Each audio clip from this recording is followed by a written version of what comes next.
tu Om Asatoma Sadgama Om Asatoma Sadgamaya Tamasoma Jyotirgamaya Mrityurma Amritangamaya Om Shanti Shanti Shanti. Om, lead us from the unreal to the real. Lead us from darkness to light. Lead us from death to immortality. Om, peace, peace, peace. The subject of my talk today is meditation on Guru. Today is a very auspicious day, Guru Purnima, full moon day, and it is celebrated as a day of paying respect to our teachers. Teachers means spiritual teachers. In India, there is one day which is also considered to be a day for teachers, that is the birthday of Dr. Radhakrishnan. But traditionally, Guru Purnima, that means Ashar Purnima. Ashar means in India it is now rainy season, and during this time when the full moon comes, that day is celebrated as the Gurus, paying respect to Gurus.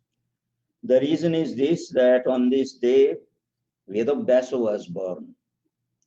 Vedavyasa, as you know, was the great sage and great scholar, and he saved the Vedas by dividing it into 4 parts and giving the responsibility of studying them to 4 disciples, and in that way the tradition has continued. And then he actually compiled the Mahabharata, the great history book, epic, the greatest of the epics, you can say. It is a very big book. And also he composed the Puranas, that means collected all the ancient stories and spiritual tales in 18 parts, and also taught them to one of his disciples.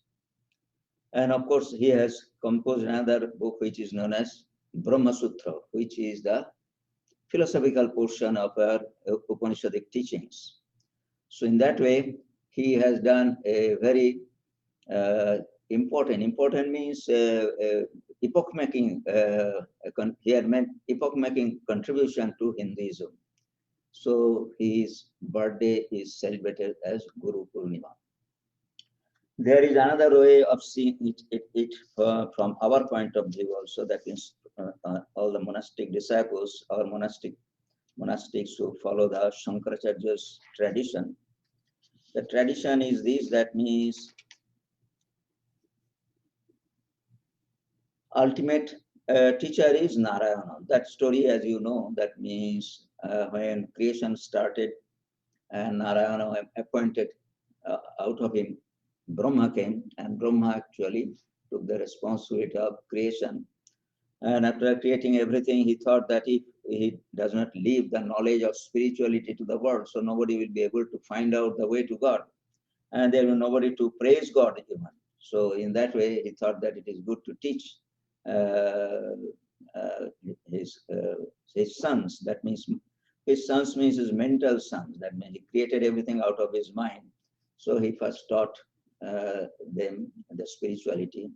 First batch actually did not want to participate in the creation. They went after listening to the spiritual talks for self-realization. But later on we see that another group of children actually learned from him. So from Brahma, we see that one of the disciples was Vasishtha, and in his turn, he taught the spirituality, spiritual knowledge. That means how to realize God, how to discover your true self, all those things that we attribute to highest spiritual knowledge. So he taught to Shaktri. And not much detail is known about him, but after that came Parashara. His student was Parashara. And from Parashara came Vyasa. Parashara was Vedavyasa's father. That means Satyavati was his mother, and Parashara was his father. And from Vyasa, actually, we see that things are fairly well documented. Sukha was his son, and from Sukha to Gaurapada, that means great philosopher Gaudapada, whose book actually is considered to be one of the Upanishads. Or he has commented upon one of the Upanishads, which is very simple, short, and also very understandable. So from Gaudapada came Govindapada, that means his disciple. As you know, Shankaracharya was disciple of Govindapada. Shankaracharya's story also is important in this context because he also, like Vedavyasa, at one point of the history, again rejuvenated Hinduism or reformed Hinduism. He was born, I think, in 780 AD, 80 to 821, as far as I remember his time, just 31 years. So he was born, which is now Kerala, and with a very early age, actually, he renounced and came to his teacher, Govindapada. And when he was taught, given the spiritual knowledge or spiritual initiation, within 3 days, actually, he had the highest realization. And Govindapada was a disciple of Gaudapada.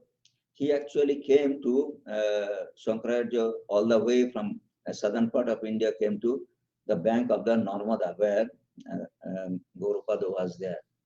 But when he reached there, Gaudapada has stopped teaching. So he was given spiritual initiation by Govindapada.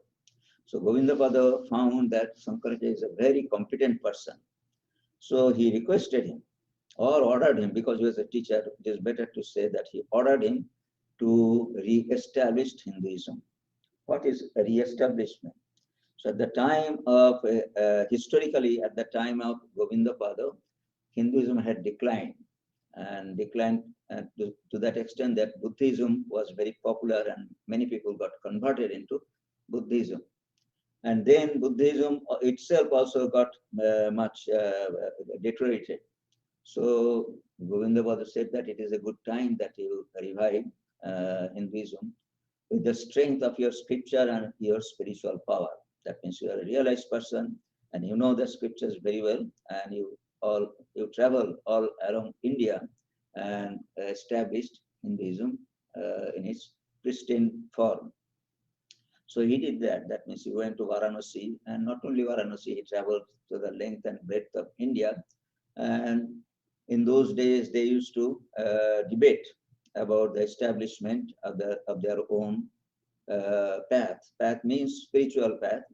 So in that way, he established the beauty and what is called superiority of Advaita philosophy by defeating all the scholars who came to challenge him. That is the way conversion used to be done in India.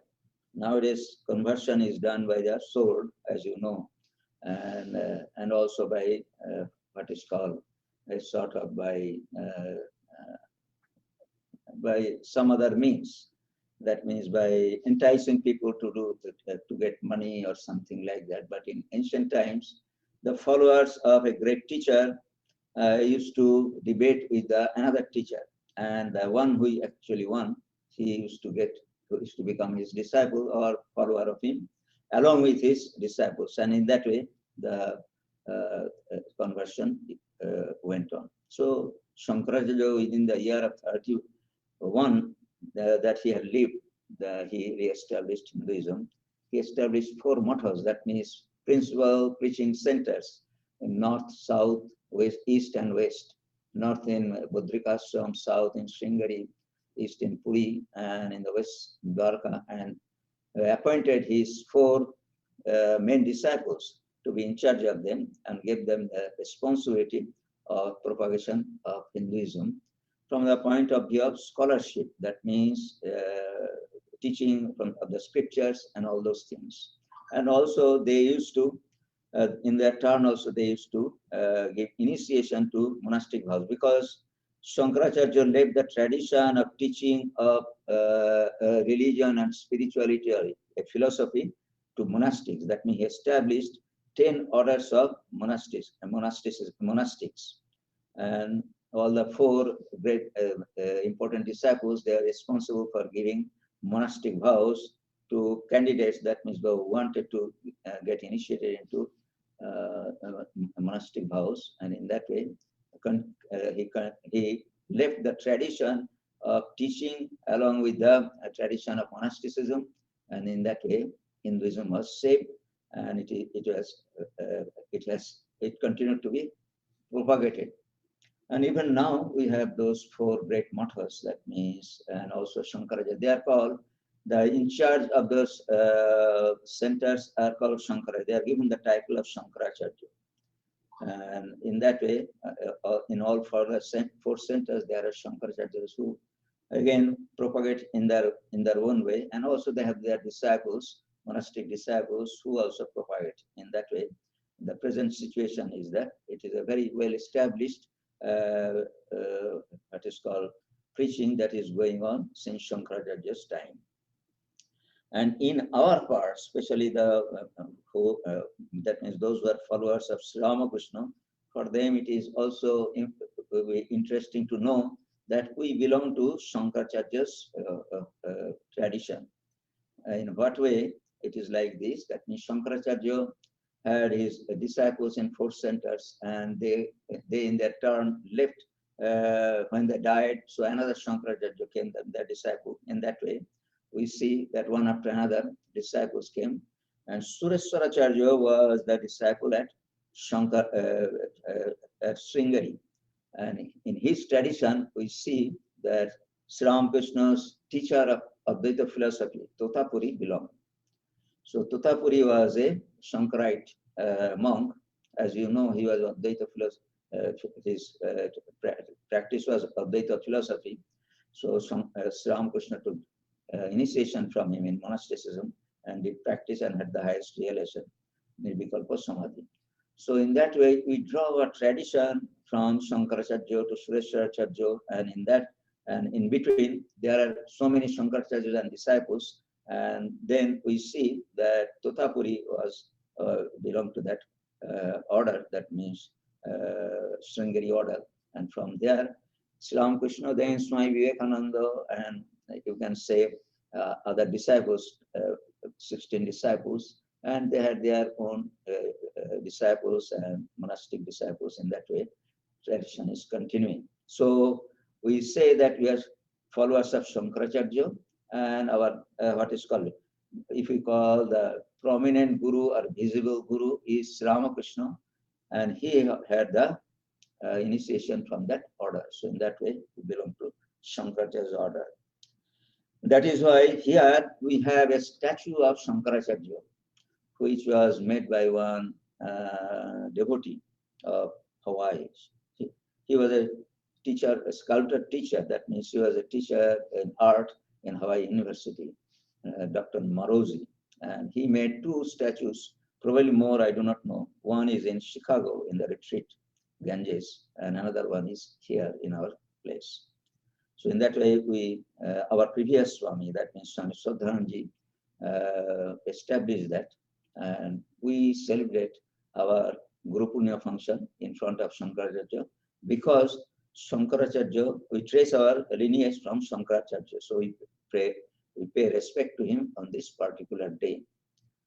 And Shankaracharya's birthday is, of course, in Boishakh, but since the tradition of Guru is on this particular day, so paying respect to Shankaracharya means we are paying respect to the lineage of all Gurus, starting from Vedavyasa. So this is the story behind the what is called the tradition of Guru that has come down to us, that means to the present level. Now, as we see that Guru means the giver of spiritual knowledge. Of course, the term Guru is very loosely applied to all teachers. That means we will find that in ancient times, students used to go to the Guru's house. That is, they used to live with the teacher, and they used to learn scriptures. And not only that, they used to go to the teachers who were teaching different arts and culture and also other things. So in that way, Dronacharya was also a teacher. He was a teacher of warfare. So he was appointed teacher of the Kauravas and Pandavas, as you know from the story of Mahabharata. So in that way, all teachers are gurus. And that is the meaning of the word guru is teacher. So teacher is important, and importance of teacher is even today we have teachers. Even you see when students are studying through what is called this Zoom, so they learn things from the teacher. That means teacher is sitting somewhere and he is giving the lessons, and they learn through this what is called present day gadgets. Their subjects of that they are learning. So without teacher, it is difficult. It is not that it is impossible, but it is really becomes very easy to have a teacher. That means a person who is knowledgeable on that subject. So there might be, there are teachers of different categories, and in secular subjects, there are what is called their system that has been developed. That means one can be a teacher if the person has certain amount of education or knowledge, then actually he can teach in that way. In secular subject, the tradition continues. And in spirituality, actually, also the same thing. So a teacher must have some sort of qualification. That means he must be a disciple of some other teacher, and he must have learned his spiritual knowledge from him. And he himself must have practiced something. In secular subject also, you know that students have to go, those who become an engineer or scientist, they have to go to the lab. That means they have to practice the science that they are learning. So in the same way, in spirituality also, a student needs to learn something by practice, spiritual practice, and those teachings are given by the teacher. So in that way, teacher and student relationship is very important. And in spirituality is super important in a sense that spirituality cannot be learned by reading books. You can become a philosopher, you can become what is called knowledgeable. That means a great scholar from the point of view of knowledge. But spirituality is a different thing. That means it is a matter of self-realization. That means it is inside oneself which needs to be known. So that requires some other skill, if you call it, or other type of education. So that is imparted by the teacher. So teachers of spirituality, just like other teachers, should have some qualification. That we see that he must be very pure, and he must have practiced spirituality.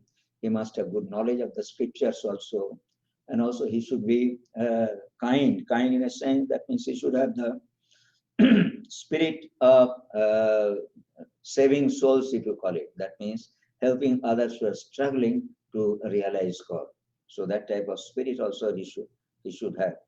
He or she should have. That means even women also can become teacher. There is no problem in that.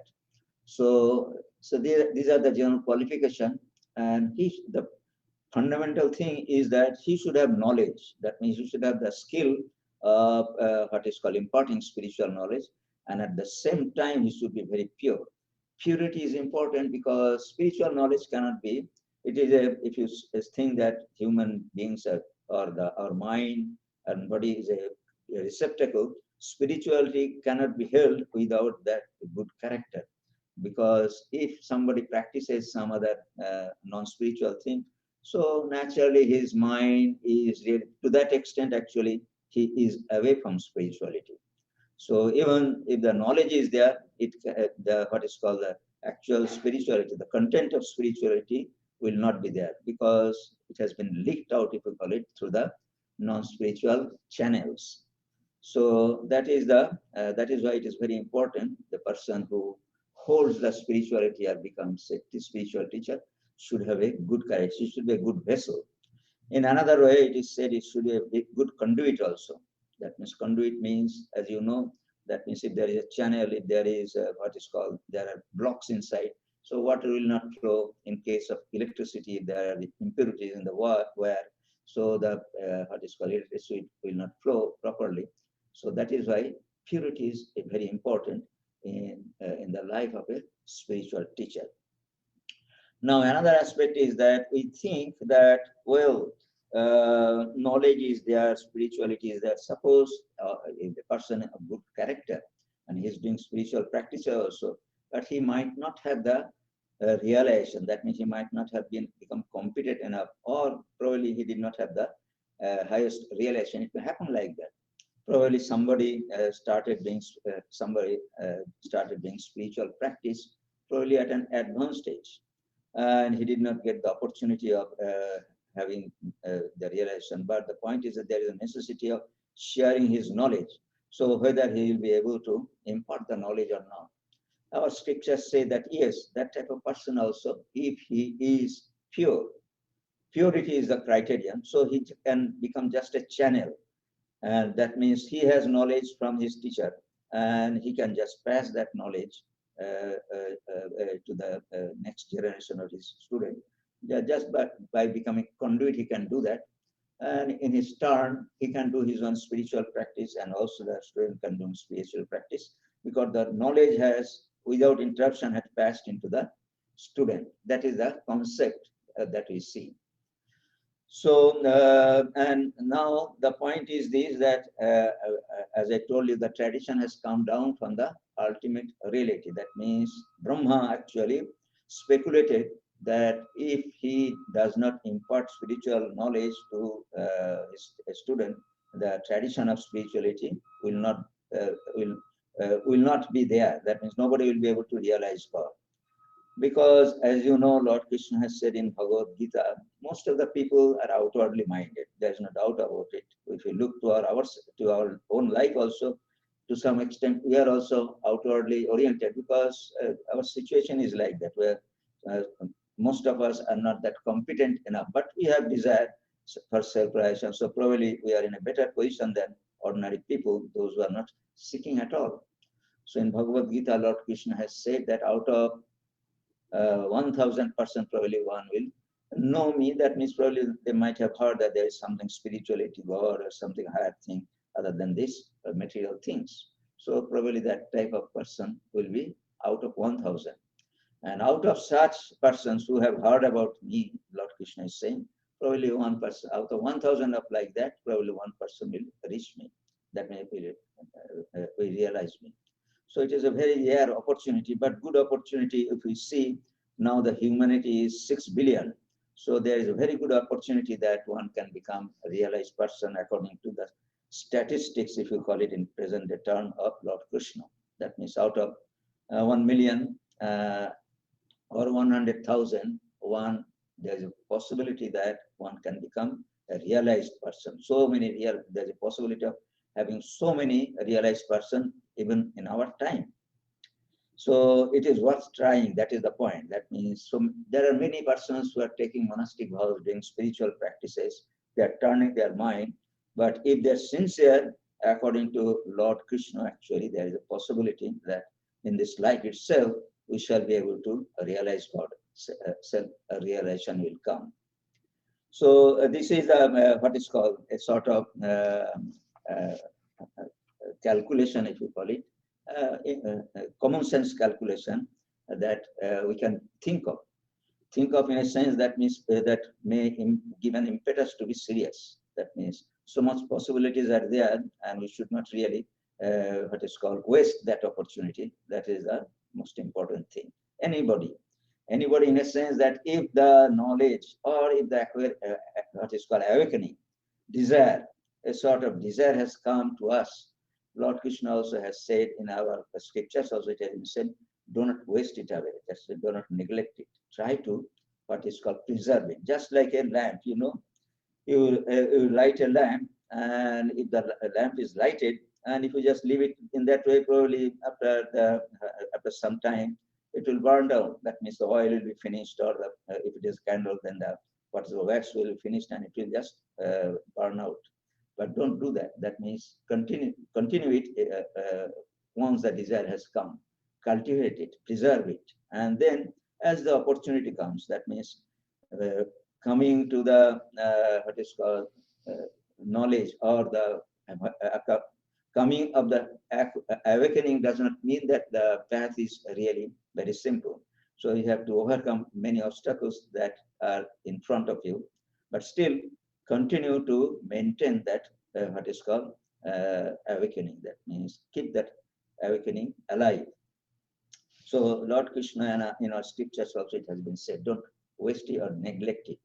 So sometime actually opportunities will open up, and in that way you'll be able to devote your time. This is a very good time actually. I think this coronavirus has given us a great opportunity to go inside.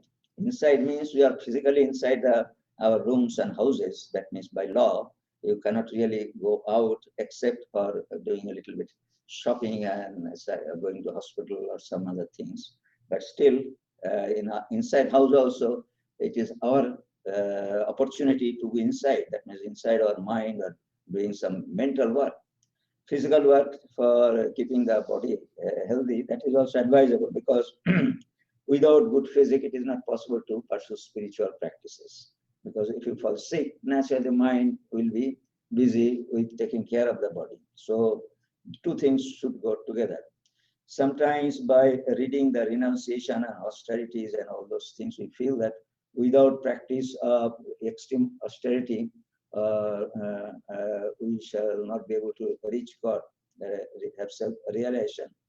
But that is true to some extent if you have too much what is called of the enjoyments. But for survival, actually, certain amount of taking care of the body is very important. That means keeping the body in mind in the body is very important from the point of view of spirituality. To the extent it is helpful for the spiritual growth, and not to the extent when actually mind goes out for enjoyment. So if we keep that level limit in our mind, then actually spirituality, growth of spirituality will be very possibilities of growth is very much. So as I was saying that going inside, so now the opportunity has come since say 3 months or 4 months actually, we are inside our houses and there are opportunity to go into spiritual practices, and probably it will continue, though it is not a good wish to the continuation of this situation, but still we are completely helpless about the continuity. So as long as the situation is there, we can take it as an opportunity for doing spiritual practices, because it is those who have that desire, that is the thing. Now, starting from ultimate reality, that means Brahman, when he, as the story goes, just spirituality came down to us. So the origin of spirituality is ultimate reality. That means the knowledge actually is Lord, what is called Vishnu, if you call it, or ultimately Paramatman, Brahman itself. So from that actually it has been channelized. So the knowledge as such, we do not have any what is credit in having that knowledge, because the knowledge is just coming down from there. So it is said that ultimate reality is the what is called ultimate guru. Brahman is the ultimate guru. So in that way, we have a very good verse, which is very well, what is called well-known verse. Guru Brahma, Guru Vishnu, Guru Deva Maheshwara, Guru Deva Param Brahma Tasmai Se Guru Nama. That means this verse is from one of the tantras. The composer's name is not known, but tantra means that is a dialogue between Lord Shiva and Parvati. So in that way, you can see, we can say that it is probably Lord Shiva's words. So in that way, he taught to Parvati. So Guru Brahma, Guru Vishnu, Guru Deva Maheshwara. That means the Guru, preceptor. This is from the point of view. Now we are talking about only spiritual Guru. That means who will give the spiritual knowledge. The point is that why it is necessary to have a preceptor. Preceptor, as I told you, in secular subjects also it is there, but in spiritual subjects it is very important, because knowledge as such can be gathered from the scriptures, but a knower of the knowledge is really rare. That means who has actually known that. That means theoretical knowledge and practical knowledge. That means it is something when the spiritual knowledge comes, actually the person who has the knowledge holds it. That means it is within. If you read the lives of saints, we'll see that the knowledge is just there. That means they did not have to refer any book or something else, or go to Google search or something else for the knowledge. Sri Ramakrishna has said that I do not read anything. I do not have the opportunity of studying scriptures. I have learned something from by listening, but my knowledge comes from Divine Mother. That means because he has the highest realization, so naturally, automatically he held the knowledge, or he had the opportunity of getting connected with the knowledge just by a mere wish. It is almost like a reflex for him, if you call it. That means he did not have to wish even. The moment he wanted something, automatically came to him. So he used to say that Ma Rash Teledich, that means mother is always supplying me when there is a necessity. So spiritual knowledge is like that. If the realization comes, actually, the knowledge is always held by the knower.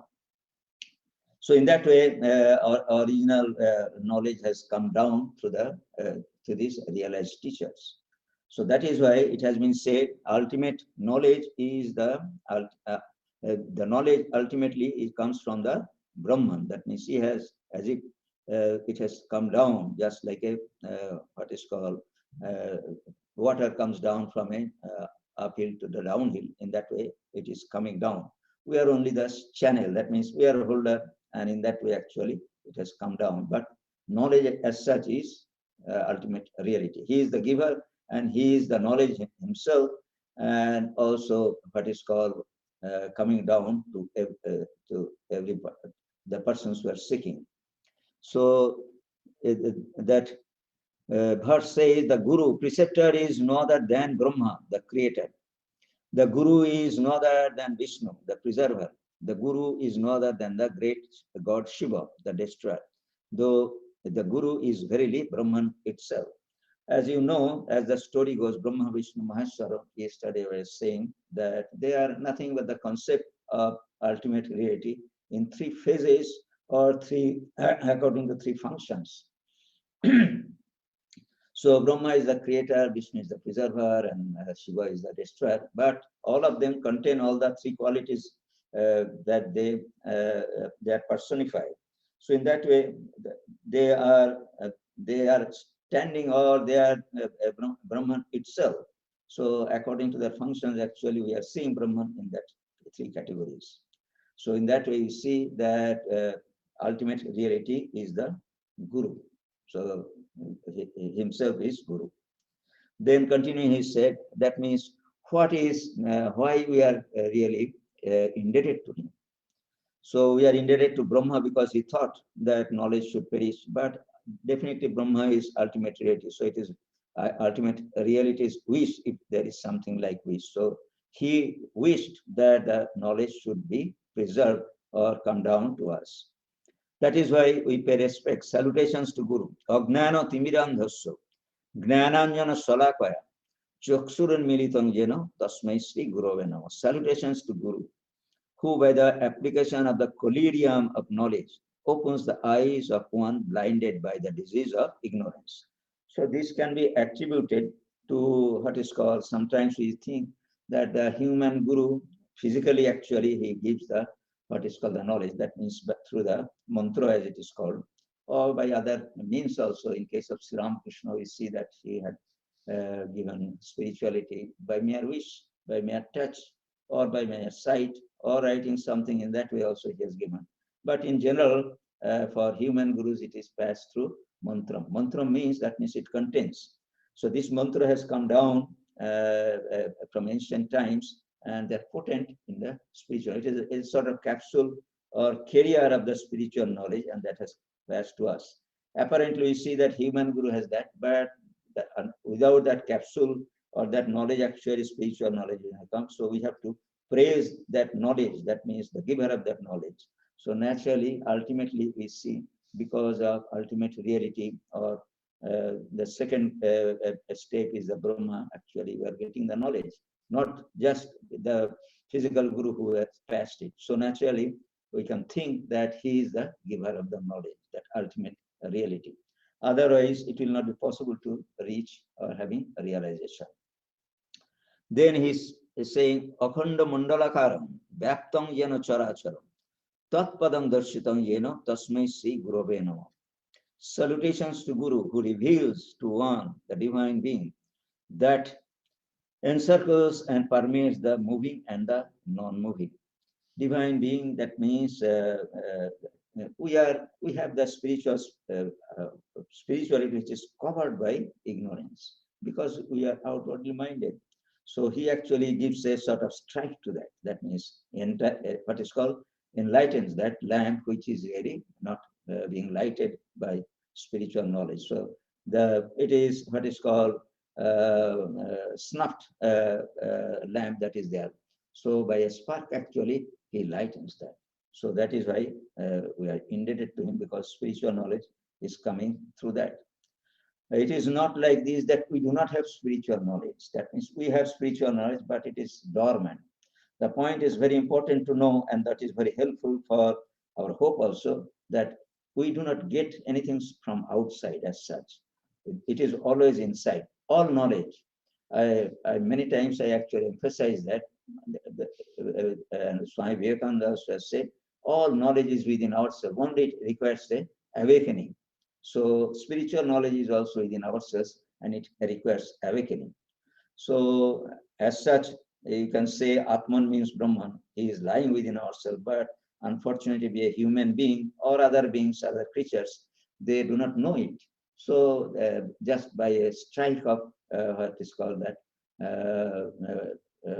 what is called a lamp or some sort of fire, actually, it is lighting. So that is the purpose of the Guru. That means he has a lighted stick, if you call it, like a matchstick. So he just lightens, which is really lying dormant within us. So said dormancy is within always within ourselves. So that is a great hope that we don't have to go elsewhere to seek that. Only we have to search inside.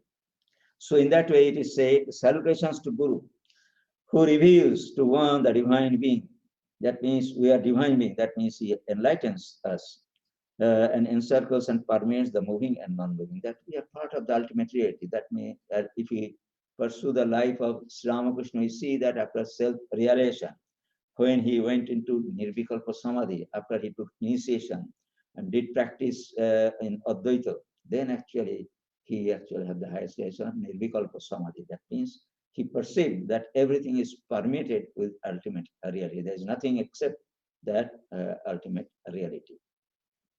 So this is that scope of enlightenment comes because of the striking of this match, if you call it.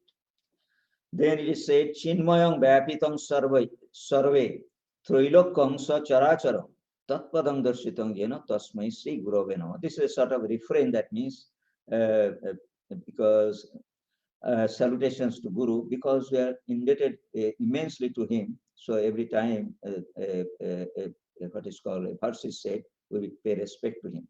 So the intelligence absolute, that means by whom is revealed the divine being, which is dormant in us, the intelligence absolute that permeates all worlds with all their objects, moving and non-moving. So we perceive the ultimate reality because of the great teacher who enlightens our what is called the lamp of knowledge.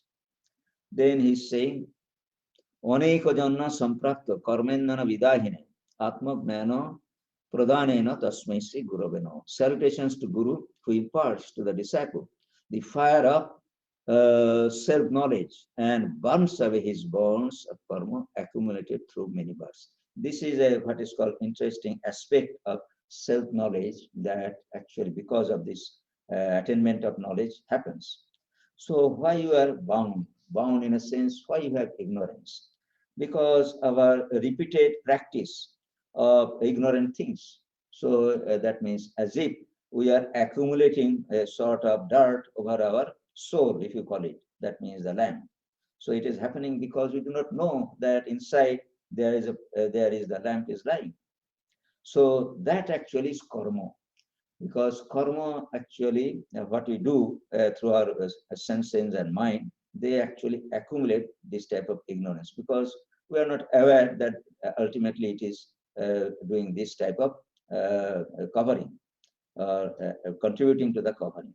So once the lamp is lighted, then actually at once actually all the ignorance will go away, because we shall know. No, the ignorance means it is not the physical layer, that is, it is not that we are just putting what is called one after another, just like what is called a sort of covering, a physical covering of something, but it is a what is called, we are going away from the what is called our spiritual knowledge in one sense. So suddenly, with a sudden strike, actually, all the ignorance goes away. So it has got that type of power. So knowledge is like, spiritual knowledge is like lighting a lamp, that is what I say. And all the ignorance that we say is the result of a karma. And karma means that according to scriptures, that means we have done karma since many, many births. That means since probably we started as an amoeba, or probably from amoeba, before amoeba, probably were like viruses also, because viruses are the smallest living thing. Amoebas are cells, as I know from the, as far as I know rather, from the sciences. So now I said that is a living being. So from that, actually have evolved a human being. So we are many times as a spiritual entity, we have covered so many lives. So all those accumulation of ignorance is there, but ignorance is not physical as such. The physical ignorance is there, but from spiritual point of view, by a spark actually, all the ignorance goes away. That is why it is said that it is a mental thing, at least. That means nearest to spirituality is what is called mental thing. That means mental aspect. So physical aspect is there when mind is going out, and the mental thing when mind is really getting control. Then actually when it is controlled, actually enter into the spiritual realm. So mental ignorance actually goes away with it suddenly. It happens suddenly. Suddenly means it may be, it may stay longer also. We always try in meditation that, well, let us have that spiritual knowledge or illumination and stay, let the illumination stay for a long time.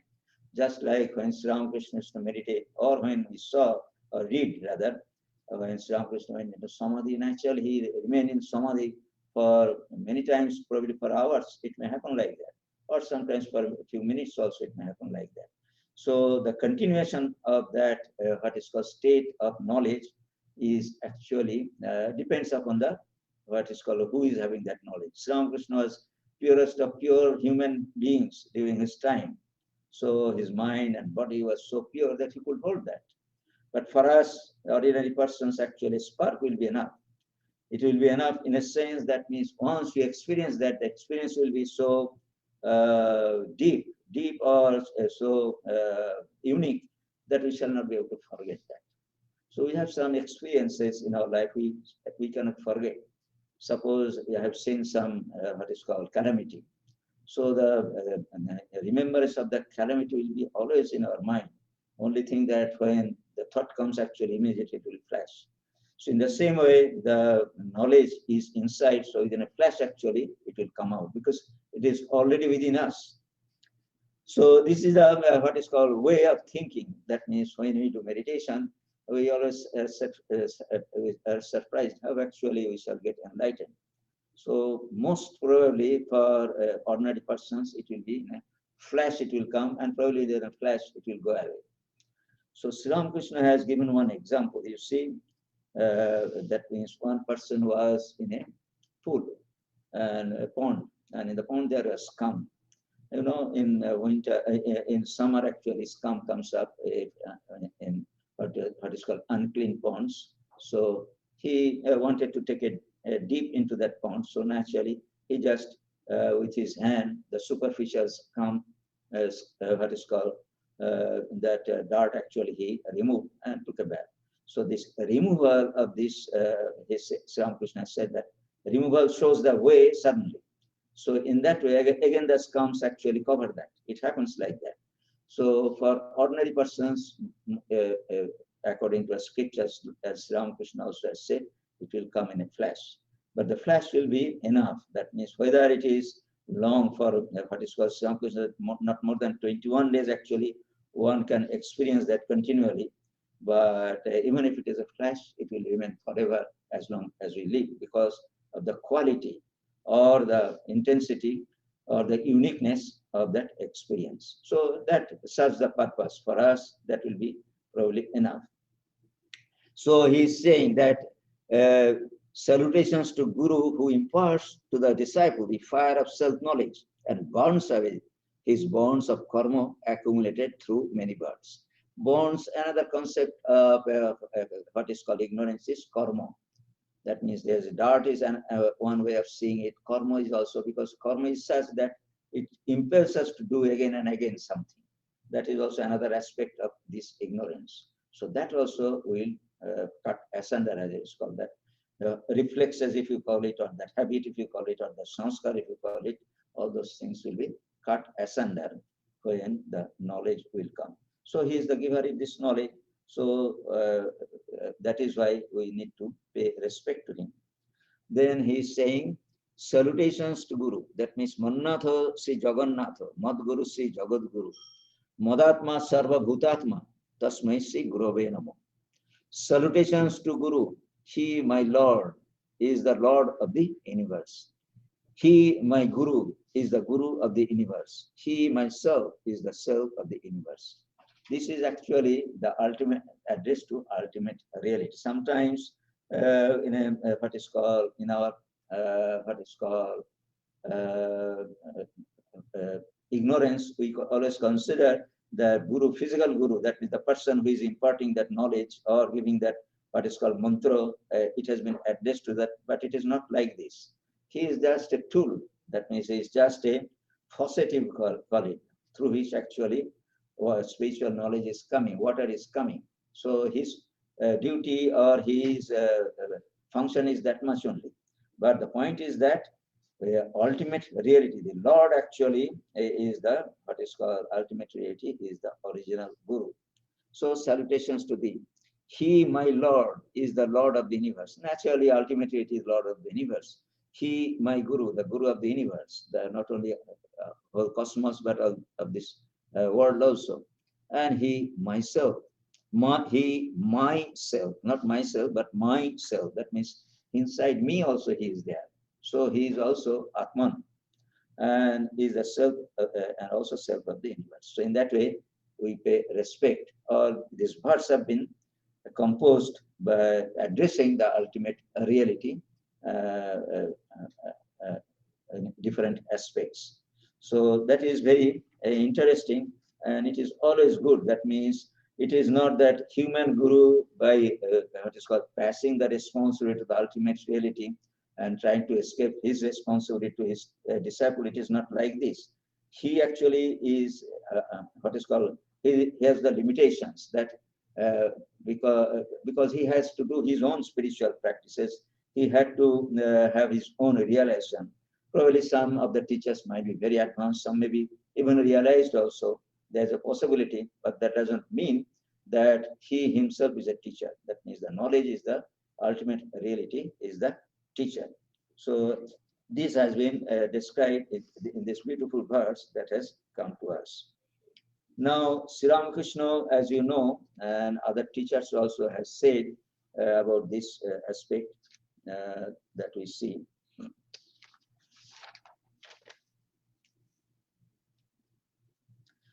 In one place, Swami Vivekananda has said that Guru is the bright mask which God wears in order to come to us.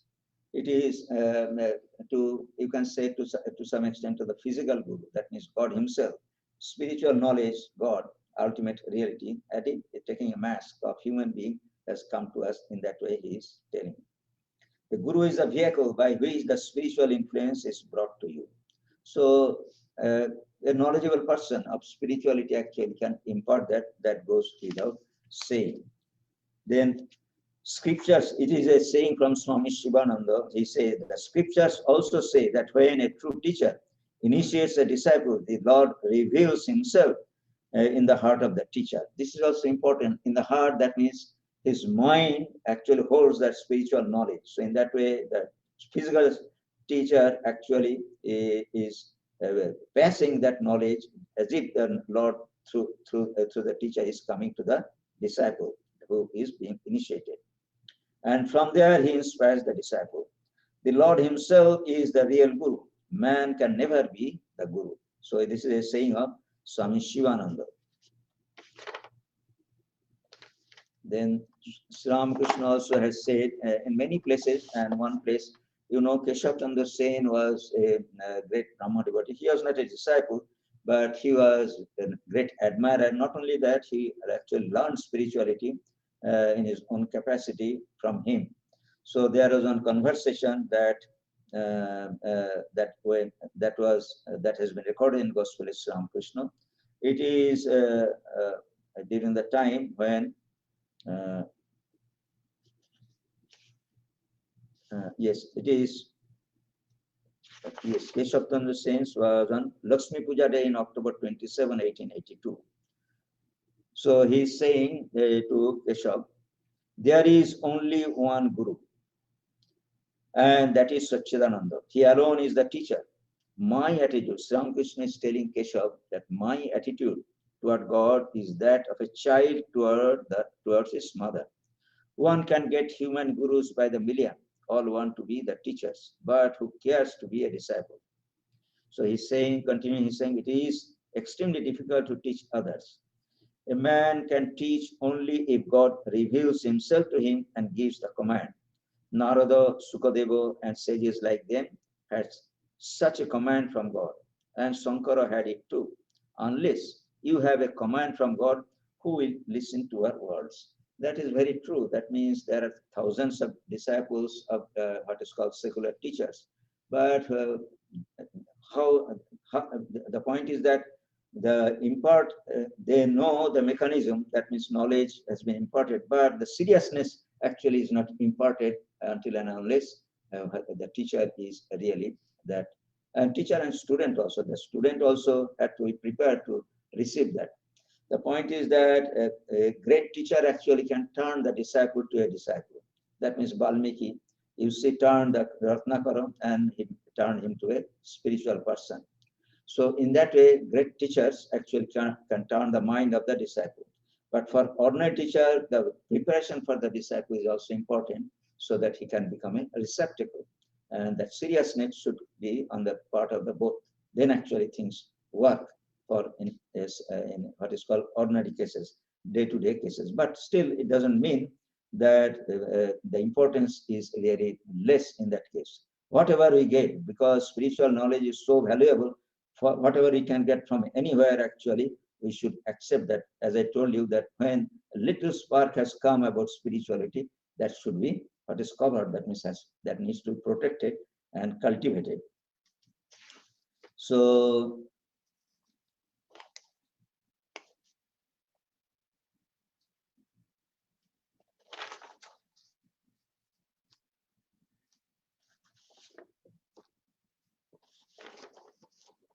in this way, we see that we can think of our teachers as the ultimate reality that has come down through him or coming through him. And in essence, actually, the ultimate teacher is the what is called Brahman. That means God himself is the teacher. And sometimes we see that his knowledge declines, so he has to come according to a tradition as an avatar. That means Narada, Sukadeva, as we see, and they are also in that time, they were great disciples of great teachers. So in that way, it has come down, and there is an assurance that has been given by Lord Krishna that whenever there will be decline of religion, spirituality, because God has to keep the spiritual light burning. So there might be a massive ignorance. So naturally, he had to come down again to enlighten people. So in that way, avatars come. That means God in human form. That means they are also what is called ultimate reality, in a sense that they can immediately or they identify themselves with the ultimate reality. So as if Brahman, ultimate reality, comes down as a human being. So they are also human, great teachers in human form, and they are, and that is why we respect them also. So these are the thoughts that I had to share with you about teachers, spiritual teachers, and that is a great day. And in that way, it is good always to have in our mind that God Himself actually teaches us, and we should be fit for that. That is the most important part. And fit means that we have to be a good disciple or good candidate by doing spiritual practices and also disciplines that is important for the to become a good candidate. So thank you very much for today's session. So I shall conclude. Okay, before I conclude, I have a few announcements. So we shall continue study of Uddhava Gita on Wednesdays at 7:30 p.m. And then Friday, Aparakshanubhati discussion group will be conducted by Swami Ishwadhananda at 6 p.m.